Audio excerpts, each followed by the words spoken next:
Plus d'1 millier de visiteurs aujourd'hui au château d'Azelrido, 7 fois plus que dimanche dernier. Alors bien sûr, l'effet gratuité est indéniable.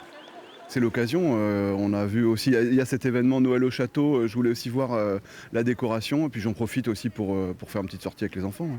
Mais c'est également le moyen de conjuguer la féerie des châteaux avec l'esprit festif des célébrations de fin d'année. Une démarche conjointe entreprise par les plus prestigieuses demeures du Val-de-Loire. Les châteaux en Touraine mettent en place maintenant en hiver une décoration de Noël qui fait que ça renouvelle l'attrait pour les visiteurs. Chaque édifice s'empare d'un thème festif. Les lumières allongées, les rêves gourmands à Azelrido. Ici, une artiste plasticienne a concocté des mets de Noël pour le plaisir des yeux et des visiteurs.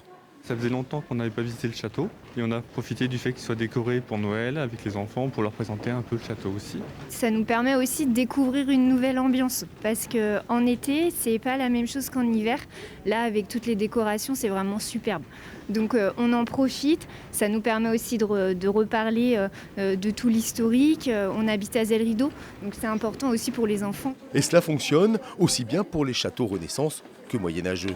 Celui de Langeais voit sa fréquentation doubler en décembre. Avant, au mois de décembre, c'était très très calme, un petit peu mieux pendant les vacances, mais c'était pas exceptionnel. Là, on a une fréquentation équivalente à des vacances de Pâques, donc un début de saison pour nous qui démarre en général très fort chaque année. S'approprier les fêtes, le moyen de relancer ponctuellement la saison touristique avec une clientèle familiale, essentiellement locale ou parisienne.